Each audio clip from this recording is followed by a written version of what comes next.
Pustinia, audio número 5. El Pustinik en Occidente. ¿Cuál es la diferencia entre la Pustinia rusa que he descrito en páginas precedentes y Madonna House? El estilo de vida del Pustinik aquí se encuentra aún en estado de evolución y crecimiento. Voy a describir lo que sucede y a exponer también algunas ideas occidentales, tales como las de compromiso y disponibilidad que la mentalidad oriental entiende de forma distinta. Los tiempos han cambiado y han cambiado también las costumbres de los hombres. El mundo se ha urbanizado. El deseo de soledad, del silencio de Dios, lejos del tráfico y de los ruidos, sin embargo, ha crecido. Lo que no ha cambiado es la gracia de Dios dispensada a los hombres. Quiero pensar que se va a producir una gran renovación que también alcanzará a los que deseen hacerse ermitaños de por vida. Pienso que aumentarán las ermitas alrededor de nuestra primera Pustinia, pero no sé cómo será su estilo. El trapense de quien ya he hablado y que ha terminado por unirse a nuestra comunidad pasa de lunes a jueves en su Pustinia. Como biblista que es, dispone de una buena biblioteca, porque el mundo tiene necesidad de enseñanza y sabe que esa enseñanza llega al mundo a través de su sacerdocio y sus conocimientos. Tiene teléfono, escribe cartas, produce libros, escribe artículos, está siempre ocupado. El mundo entra en su Pustinia. Se trata de una soledad mitigada. No es la auténtica Pustinia rusa. Quizá deba ser así. Si así quiere el Señor, las cosas en estos días de ayornamiento. Pienso que debemos esperar y orar, pues solamente Dios puede esclarecer poco a poco y de manera realista esta vocación que se va desarrollando en Madonna House. Debo admitir que hay momentos en que me pierdo, aunque siempre lo dejo todo en manos de Dios. Hay otra diferencia en el ayuno. A veces los Pustinik vienen a comer durante los 3 días de soledad, es decir, comen con la comunidad. Otras veces ayunan 2 o 3 días a pan y agua, o té o café. Sobre todo, no sé aún qué opinión dar. Espero ver qué respuesta da el Señor y qué le parece más oportuno para las Pustinias del Nuevo Mundo. Esperar es a veces penoso. Es una situación difícil, pero hoy día es necesaria. Y veo que si no espero, falto a mis deberes con los miembros de la comunidad. Transplantar la Pustinia auténtica al mundo moderno implica el dejarnos llevar lentamente por Dios hacia la solución final y hacia la evolución definitiva. Lo que hasta ahora sí es innegable es que las Pustinias de Madonna House han ayudado ya a numerosos sacerdotes, religiosos y laicos a encontrar su camino hacia Dios, a conocerle mejor y a recibir fuerzas para cumplir su voluntad con un amor y fidelidad cada vez mayores. Esto es un hecho y cada año los frutos van en aumento. No hay indicios de que el fin de las Pustinias esté próximo. A mi modo de ver, el objetivo de la Pustinia e incluso el modo de concebirla es doble. Veo personas, incluso sacerdotes, que vienen a pasar en Pustinia 1 año o acaso más tiempo, como en el ideal de la auténtica Pustinia, el ideal oriental de un hombre que vive en el desierto, como se hacía en Rusia. Necesitamos gentes que sepan permanecer en el silencio de Dios y a quienes no distraigan los 1000 ruidos que todos llevamos en el interior, ni las solicitudes que les son dirigidas desde fuera. Estos hombres silenciosos escribirán cartas lentamente, reflexionando mucho, explotando el íntimo silencio existente entre ellos y Dios. Quizá me equivoque, pero creo que en el futuro existirán gentes como estas que serán directores espirituales a distancia. Los dirigidos acudirán, por así decir, a llamar a sus puertas.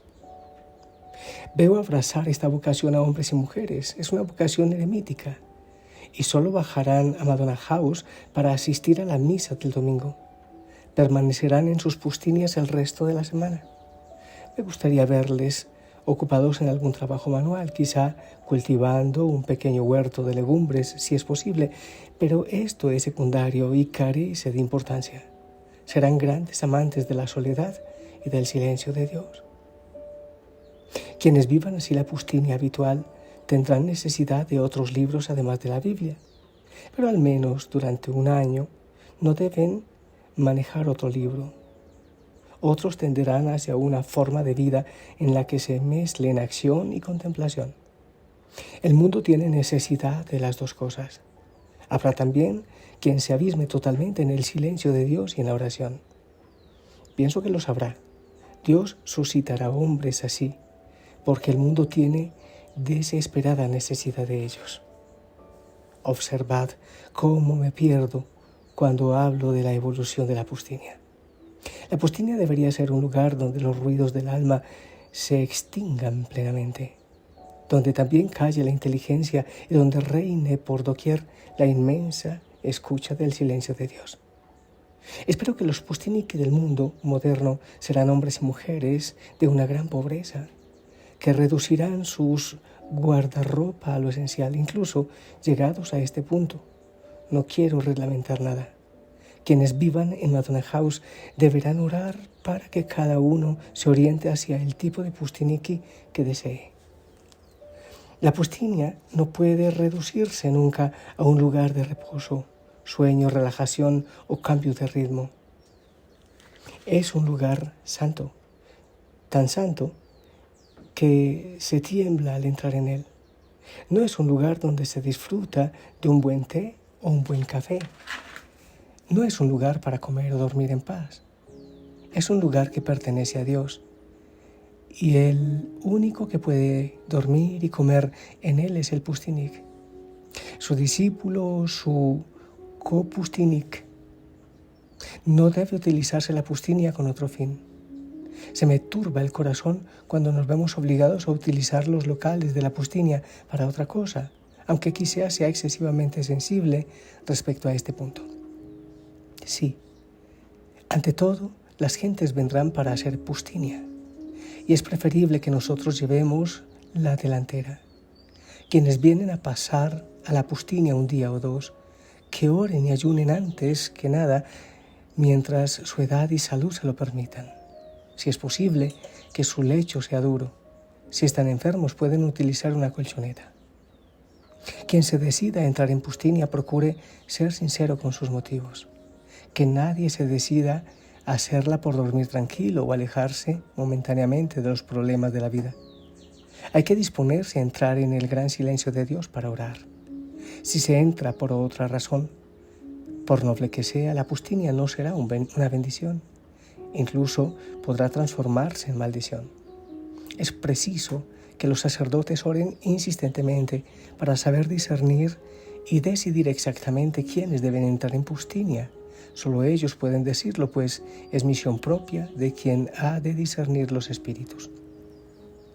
A medida que la actividad apostólica crece en sabiduría y gracia, nosotros recibimos gentes verdaderamente deseosas de vivir lo más auténticamente posible el ideal ruso.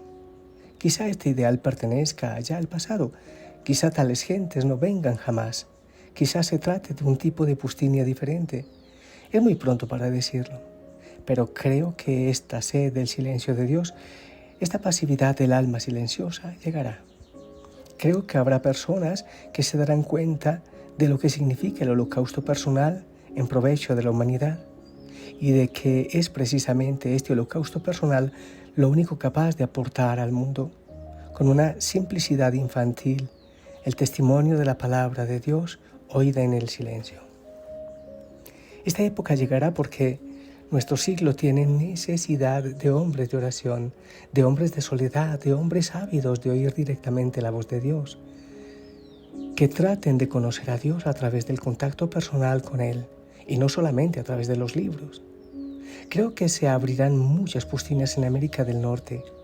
Madonna House dispondrá de personas ávidas de establecer un contacto con Dios, teniendo sus brazos levantados en penitencia y oración.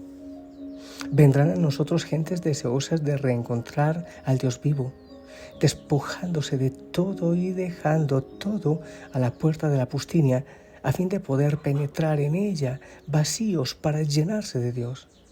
Vendrán gentes que desearán oír hablar de Dios, desearán transmitir su palabra a quienes encuentren y después volver de nuevo al silencio de Dios. Creo que Dios suscita ahora mismo esta llamada, pues hay en el mundo muy poco silencio de corazón.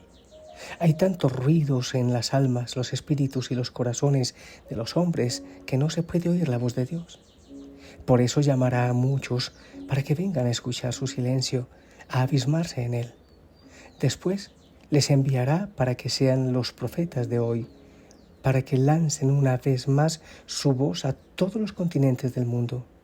Los enviará a un mundo que tiene necesidad de escuchar su voz de labios de los hombres, de sus hermanos y hermanas, como sucedió en otro tiempo cuando Dios envió al mundo a su Hijo para que hablara. Personalmente no sé cómo adaptar lo nuevo a lo viejo, pero Dios sí lo sabe. Naturalmente, la forma que toma la pustinia depende de gran manera de la espiritualidad que la anime. Me gustaría exponer y discutir ante todo la idea de compromiso, tal como se expone en la espiritualidad oriental y en la occidental. Esta idea es importante para el desarrollo de la pustinia. Un día de febrero de 1971, nuestras 3 mujeres pustiniki me preguntaron ¿qué hay de nuestro compromiso con relación a Madonna House? Respondí que el compromiso es, ante todo, tomar conciencia de nuestra debilidad. San Pablo dice, me glorío de mi debilidad y cuando me siento débil es cuando soy fuerte. Profundicemos un poco en la experiencia de la debilidad. Somos Anawin, hombres que se sienten dependientes de Dios y que se saben pertenencia suya. Somos los pobres de Dios que se apoyan en Él, sabiendo que sin Él no podemos hacer nada. Es de esta debilidad de la que hablo. Cuando os sentís débiles, Dios es vuestra fuerza. ¿Cuál es el papel del pustinik en Madonna House? Disponer de tiempo para tomar conciencia de lo que somos y gozarnos de ser pecadores y redimidos. El pustinik es una persona que dispone de tiempo para reflexionar sobre esto en todo momento y para gozarse con una alegría tan profunda que sienta que su dependencia de Dios es total.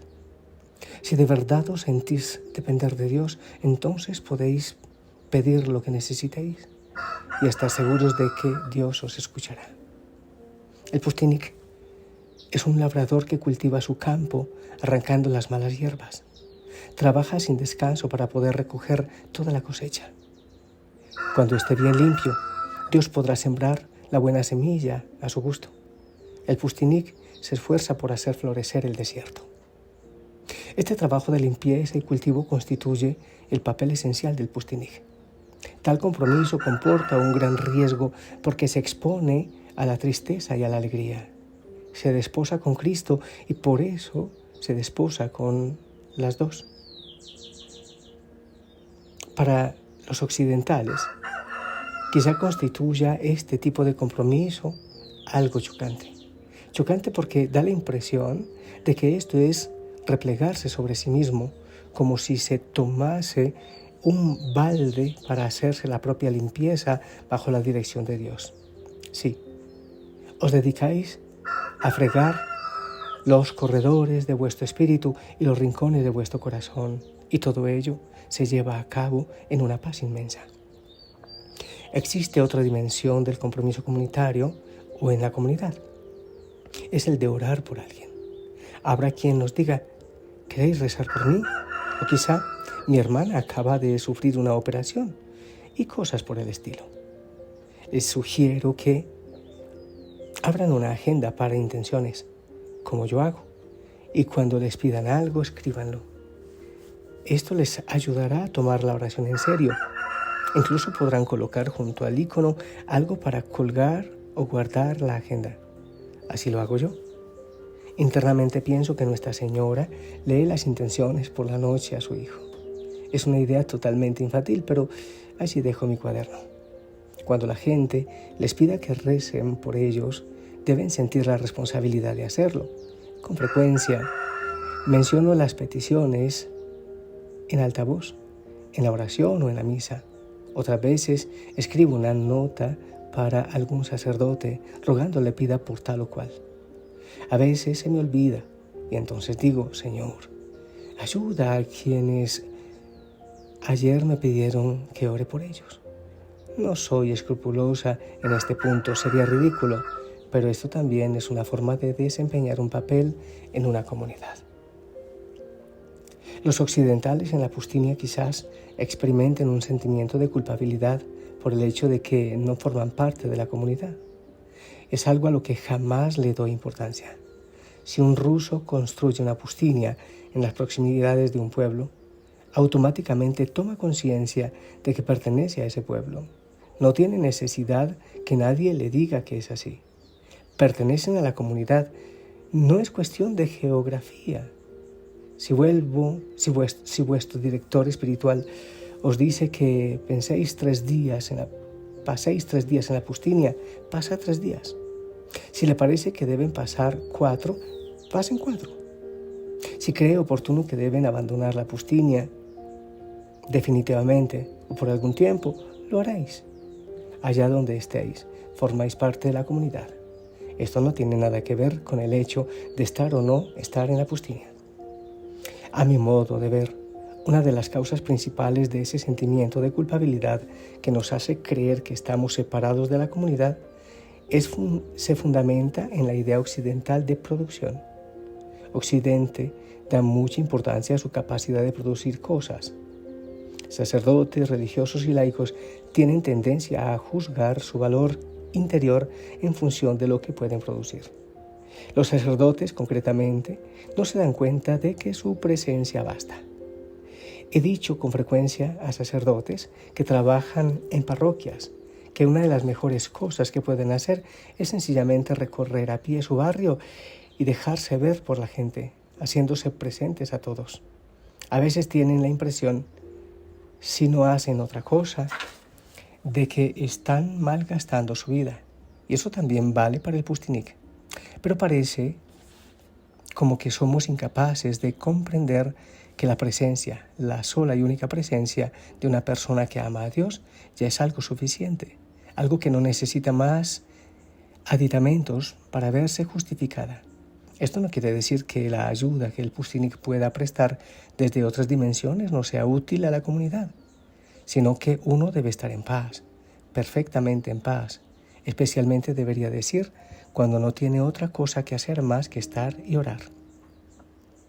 Esto es sumamente difícil.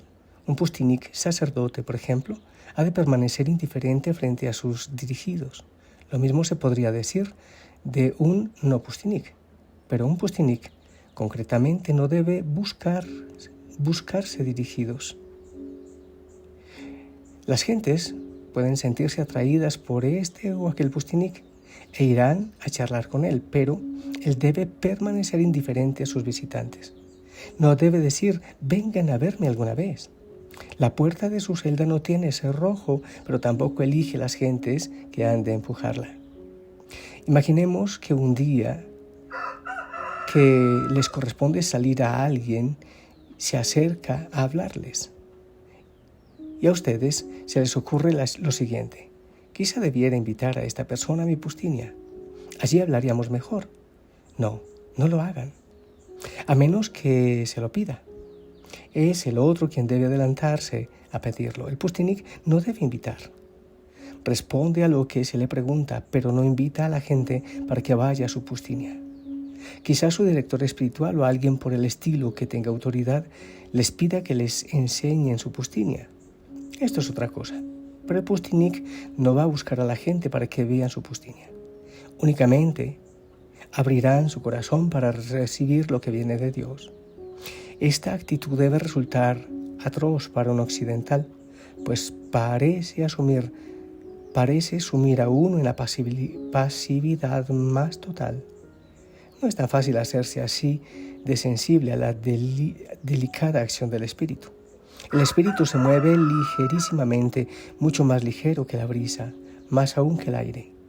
Cuando reparan, no se dan cuenta de cómo se mueve el aire en su habitación. Tenemos tal hábito de respirar que nunca pensamos en el aire. El pustinik debe hacerse consciente de la existencia del aire. Un pustinik debe estar desprendido de todo, incluso de las cosas santas. Y pertenece a las cosas santas el tener dirigidos, tener visitas, etc. Es muy difícil saber desprenderse de todo esto. Es muy duro aprender a vivir en la pustinia como un idiota, sin hacer nada. Esto es lo que decía el Señor a San Francisco de Asís. Para un hombre o una mujer de nuestro siglo tiene que resultar sumamente duro contentarse con pasar a los ojos de los demás como un idiota de Jesús.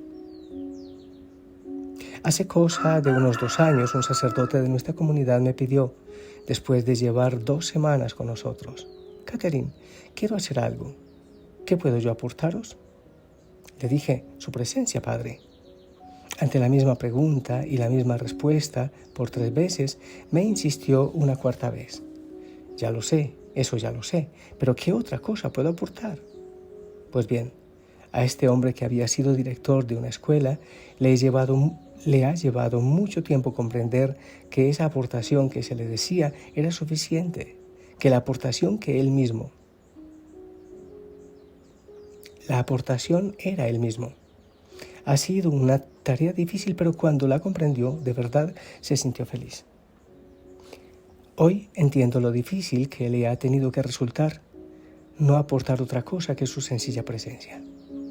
Pienso que es a esto a lo que Dios llama al pustinik, a una purificación total, a un completo y radical despojo de sí mismo. En el Evangelio de la Pasión vemos que Jesús guarda silencio ante las autoridades. Piensen en esto: Dios guarda silencio, no pide nada, se entrega a sí mismo. Si quieren comprender realmente qué es contribuir, miren a Jesús sobre la cruz. Eso es una contribución. Suspendido de la cruz no puede ser nada porque está crucificado. Esa es la esencia del pustinik. Esa es su contribución. La soledad del pustinik tiene dimensiones salvíficas y cósmicas. Esa es su contribución. Hay que meditar esto profundamente, pues de verdad es profundo. Cuando está colgado de la cruz de su soledad, la salud emana, y él como rayos de luz, como los rayos del sol que bañan la tierra. El pustinik permanece en su pustinia y domina sus deseos de contribuir a su manera, es decir, de la manera que piensan debería hacerlo.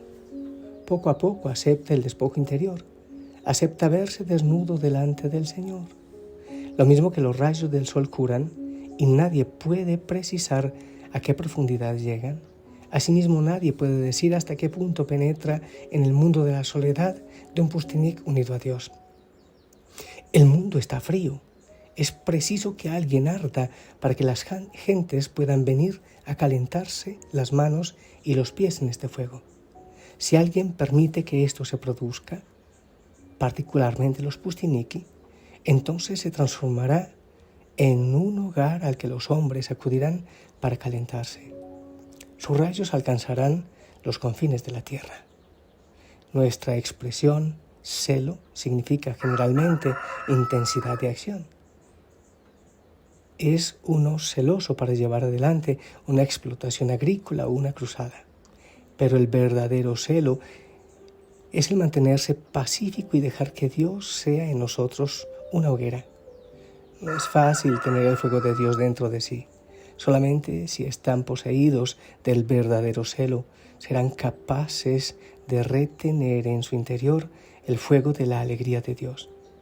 Debemos permitir que Dios contribuya a través nuestro, lo cual quiere decir que nuestra desnudez es una condición indispensable. Los jóvenes de nuestros días utilizan mucho la expresión vibrar, vibraciones. Las personas emiten buenas vibraciones y malas vibraciones. Pues bien, las vibraciones acabarán por llevar a la gente al pustinik, pues perciben la espiritualidad. Hablando vulgarmente, un pustinik es alguien que permite que las vibraciones del Señor atraigan a la gente a la pustinia. Este es su verdadero compromiso.